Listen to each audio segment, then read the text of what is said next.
Ministry of health and family affairs की report द्वारा हमें ये ज्ञात हुआ हमारे भारत देश में 2.5 मिलियन गेज हैं, जिसमें से 18 कपल्स ने सुप्रीम कोर्ट से दरख्वास्त की कि वे सेम जेंडर मैरिज को स्पेशल मैरिज एक्ट के अंदर रिकॉग्नाइज करें। वहीं CSTS की रिपोर्ट हमें ये बताती है 19% भारतीय जनता का मानना है सेम जेंडर कपल्स को रिकॉग्निशन मिलनी चाहिए।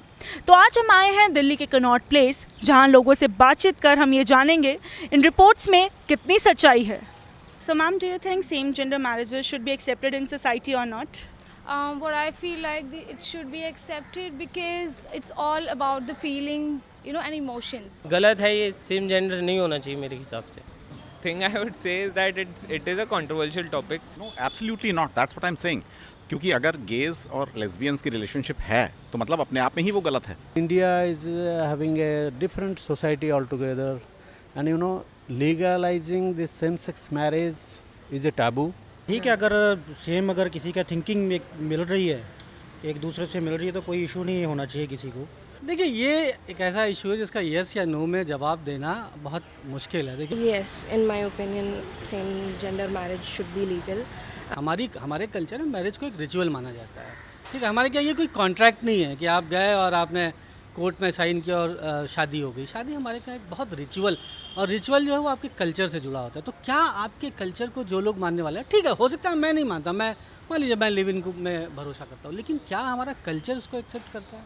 In Indian culture, it's not really a taboo. It became a taboo post-colonization, so that is also there. I think yes, it should be legalized, and of course it's a taboo still in our society. If considering our parents or the generations before that, they do think this as a disease, but of course it is not that. So yes, it's a taboo and it should be broken out, and it will only break once we acknowledge it, and I guess once we accept it fully.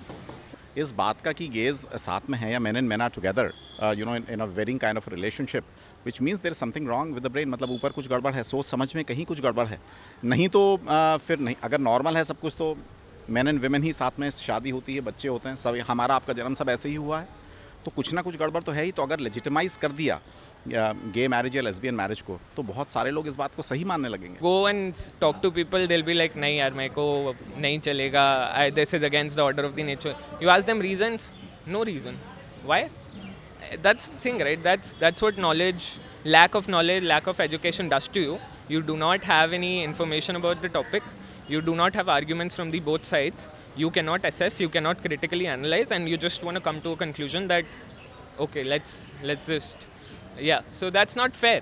Why are we even questioning that? Like, if somebody wants to marry someone, it should be as simple as that. Why are we even bringing the whole gender issue in between?